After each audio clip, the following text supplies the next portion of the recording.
I am Stacey Powells, I'm Jason Brown. and you are watching and listening to This Crazy Life. Woo. And today we have as a guest Yuri Wacky Parisky. Wacky. Who I love it. Wacky. I know. He said in a break that he was called worse this morning, so I don't even want to know about that. But Yuri, you have been just at the forefront of saving a lot of women's lives here in the Eastern Sierra because of your tenacity with breast exams and mammograms and all that kind of stuff. So we want to talk about breast health today. I mean, we're going to talk about some of the other stuff. You said something to me during a break, which I'm going to bring up later, which I think is amazing. But let's talk about breast health. And when did you start really getting the ball rolling here in the Eastern Sierra? Well, when I first started working in Mammoth, it was in 1988.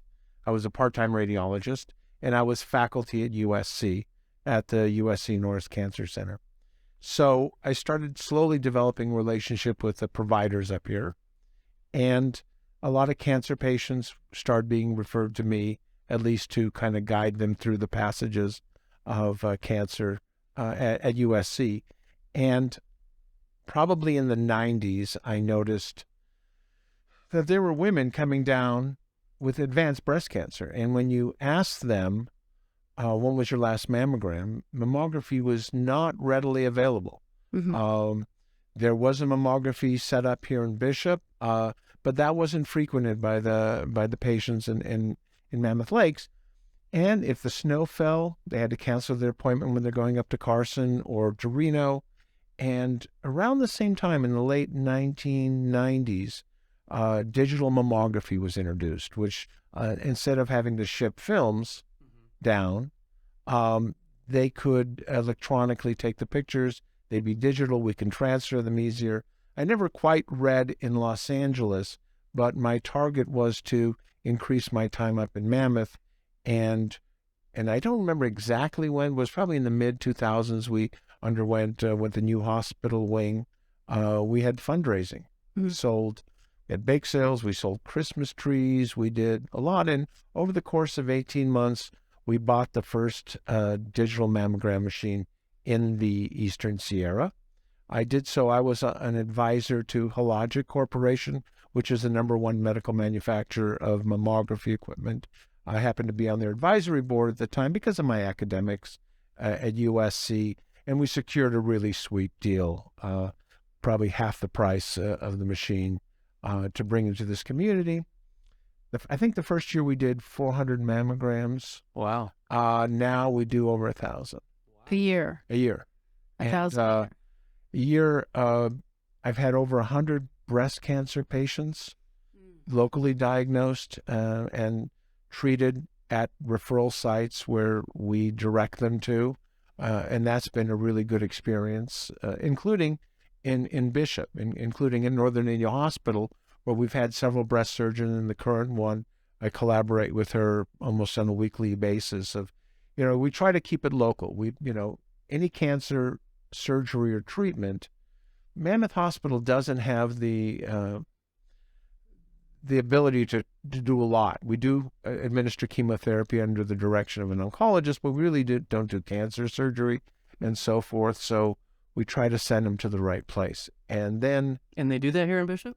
They do breast cancer surgery here I in had Bishop. no idea. I didn't either. Yeah. No, but I mean, that's amazing because there are so many costs associated with cancer and having to leave. Yeah, A little hotel. Oh, no, at Northern Indiana Hospital, one of the reasons they do it there and we don't do it is because they have nuclear medicine, which allows to do what's called a sentinel node biopsy, which you inject a nuclear agent or a blue dye into the woman's breast at time of surgery, and you can sample the lymph nodes where in a known cancer patient where the cancer most likely will be spreading to. If those nodes are negative, she has a different type of operation than she would if the nodes are positive. So can you do that all? So is the patient under when this is all happening? Yes. So it's almost like taking something to pathology real quick? Yes. And then, okay.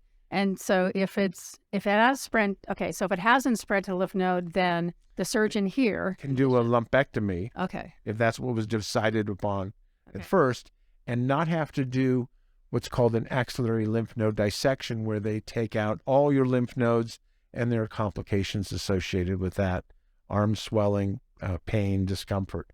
You know, I have been very fortunate to see this disease managed from the most radical, including radical mastectomies when I was in the early 80s in my training, participating when we not only removed the breast, but we removed the chest wall.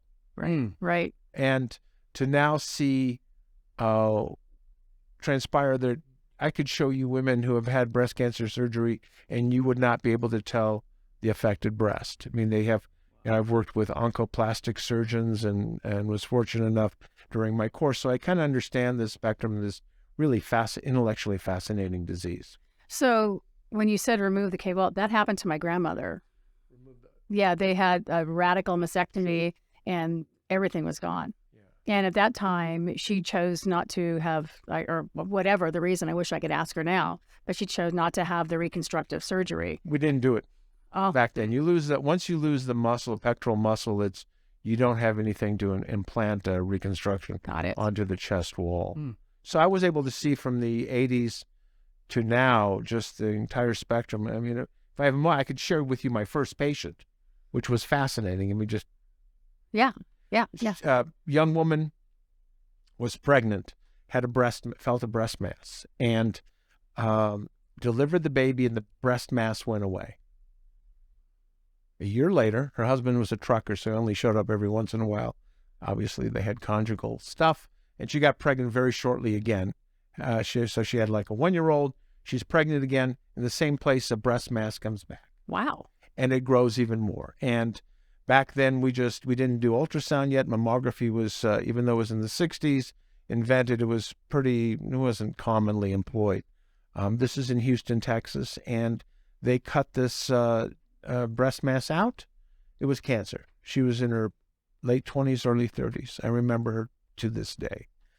We then proceeded to accelerate the birth of the child because her cancer grew under the stimulation of hormones, which is why it grew the first time, receded when she stopped being pregnant, and started growing again when she was pregnant. Have you ever heard of that before? No. I've never heard of that. Well, this is why it's your crazy life, because we're going to learn about this. Yeah. So we then took off her whole breast.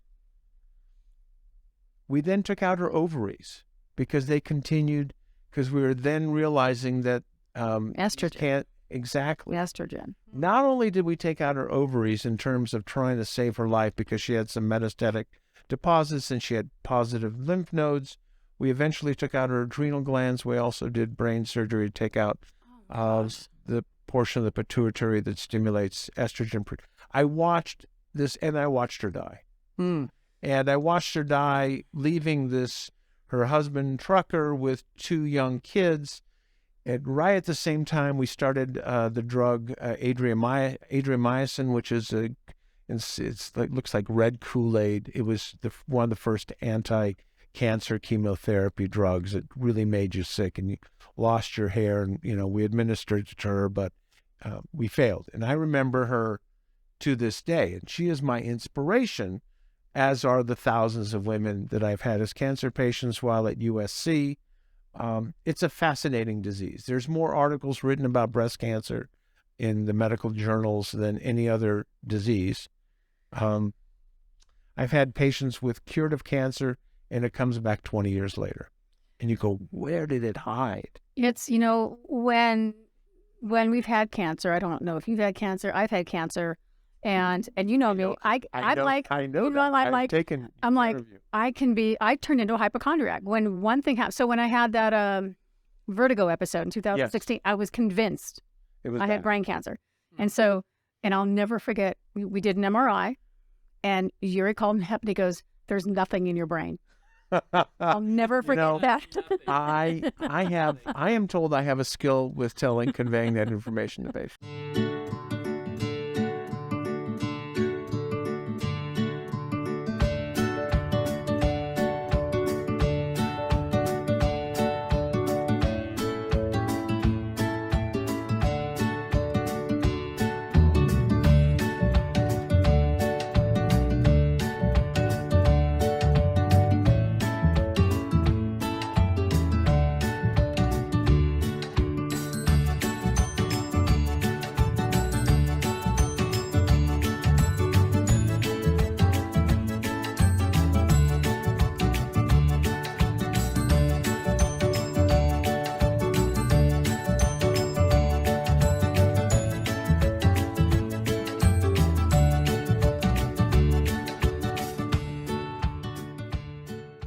There's nothing in your Nothing brain. in your brain. But for a woman to have breast cancer, I mean, that's any kind of cancer, really. When we know that those cells can do their wacky things, it's always in the back of our head. Women hate seeing me. I mean, especially if they've had cancer, because they undergo the mammography with a great state-of-the-art machine we've had for 2 or 3 years now.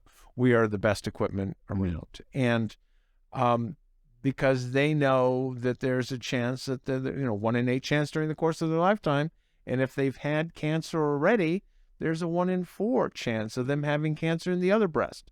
Just because you've had breast cancer once doesn't preclude you from having it again. Actually increases your risk. We also see a number of women, because plastic surgery is so good, that women opt to have bilateral mastectomies. They never want to see me again. Right. They want to, their breasts are removed, they're reconstructed, they are psychosexually whole because the reconstruction is so good, Right. and they don't have to stare in a mirror. Back in the 80s, we had several presidents' wives who Betty Ford. mastectomy. Betty Ford, Nancy Reagan. Nancy Reagan. Yeah. I was a patient of mine at one time. I watched things on crazy type of things, and it was on tattooing, and it was a woman who had what you talked about, a bilateral, and she said the one thing that never made her feel whole, she didn't have nipples. Yeah. So she had those. Yeah, they tattooed on. They that tattooed. gave her feeling of her life back. Yeah, and her femininity, and they're able to wear dresses and ball gown, that kind. I don't know exactly how you label your clothing, but Very hippie chic. Hippie chic, and it's great. It really is. And these women, then we cure. At least in Mammoth, we have a greater than 90% cure rate. Which is amazing, incredible. And it's not only women that can get breast cancer, men can get breast. You made some comment before we went. Looking forward to getting a breast exam. I'm not doing it, but I had a patient, a male patient today. I'm not doing it either. Lump. Yeah, no. Penny, Haven't had breast cancer in Mammoth. One for every 200 women that have breast cancer, there's one male breast cancer. and how do they know? They just feel something. Yeah, they'll feel a lump. Yeah. Okay. But there are also other things. I mean, most of the men that I examine have something called gynecomastia, which is a result of, it's either drugs, certain drugs do it, alcohol, or marijuana, evil marijuana. Really? Cause growth behind a male nipple. I didn't know that. No. It is. People in my life, I need to tell them to knock it off. Well, not examine themselves. I once had, before he became president of USC, he was a provost, and he came into my office because he had a lump behind us, and I didn't know who he was at the time. And so I'm sitting there looking at him, and I'm a USC faculty, and I go, I have to ask you some questions. Do you smoke much pot? Because it's not do you smoke pot, it's do you smoke much pot? And he's like, I am. I was escorted off campus. Really? No. You're escorted off campus. No. So I pulled this up here in 2022, approximately 287,850 new cases of invasive breast cancer and 51,400 cases of DCIS will be diagnosed among U.S. women, and 43,250 women will die from breast cancer. Correct.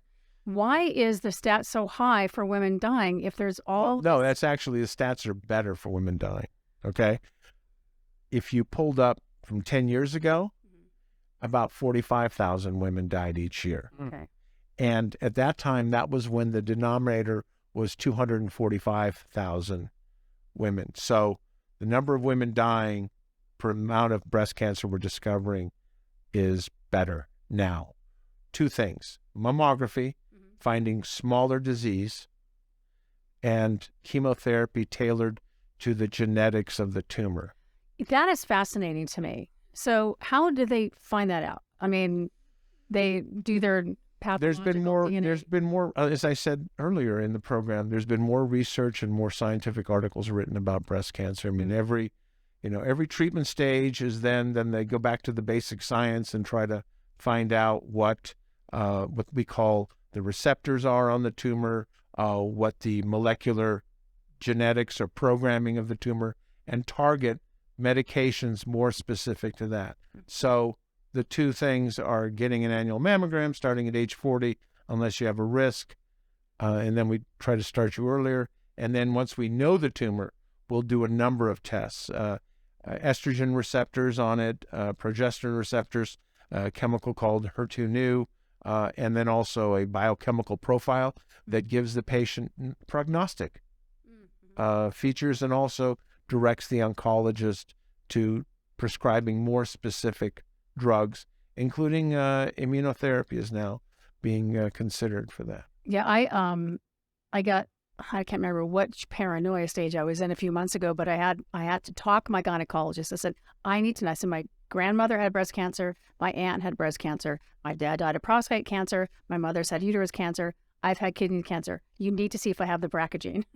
Well, not only the BRCA gene, only probably a third to 50% of breast cancers, hereditary breast cancers, not your garden variety, and there's several types, are associated with BRCA, which is, you think it means breast cancer, BRCA, breast cancer, but actually it was discovered in Berkeley, so it's Berkeley, California, what BRCA stands for, in case you're ever stumping anybody at a dinner party. At a dinner party. But BRCA 1 and 2, commonly, number 2, I think, is commonly associated with a Jewish heritage, are risks for not only breast cancer and ovarian cancer, but prostate cancer, etc. But then there are a dozen other genetic markers. I forget the name. They're a bunch of less common breast cancer genetic susceptibility defects. Yeah, mine came back negative. Good for you. Yeah. Anyone has a family history, if you can convince your insurance company to pay for the $1,000 or $2,000 test, I think it's important. Not only important, but it's also important for your sisters, also important for female and male siblings to know that. And, right. What are the triggers that make us think there may be a genetic component if cancer occurs younger in people? One of the greatest risk factors for breast cancer is advanced age. The older you get, the more likely you are to get breast cancer. But if you have a woman having breast cancer in her 30s or 40s... Is it more aggressive at the end? Yeah, unfortunately it is. Our youngest patient in Mammoth is 26, and she's at time of diagnosis, and she's doing great. Good. It tends to be more aggressive in the younger patients. It's also harder to detect because breasts are denser, and we don't start screening until around 40. A number of women wait till a little later. This episode of This Crazy Life is also sponsored by Jaspin IT Consultants. Jaspin is trusted by financial firms, hospitals, and small businesses with over 30 years of experience, specializing in computer repair for PC and Mac, managed IT solutions, managed antivirus, servers, virtualization, networking, surveillance solutions, VoIP phone service, and digital signage. We are building a reputation for creating a positive return on investments for our clients.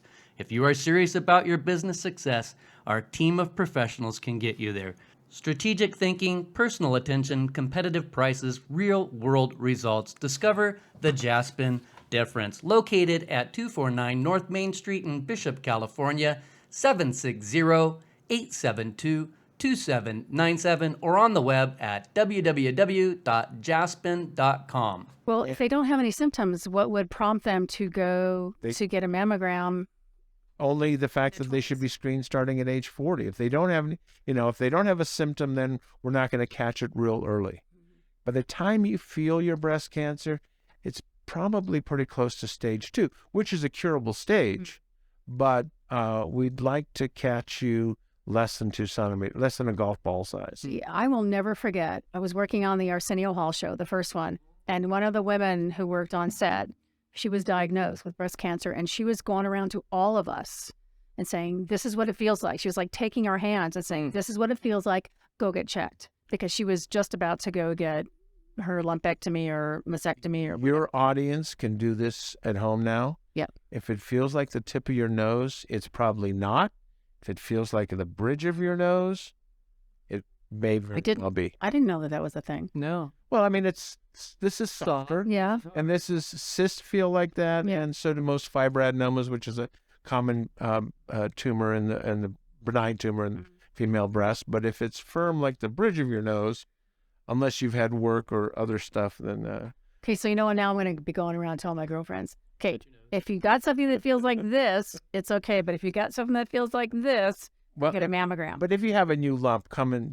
We do breast ultrasound, which is what mammography detects abnormalities. Yeah. Ultrasound and MRI characterize those abnormalities.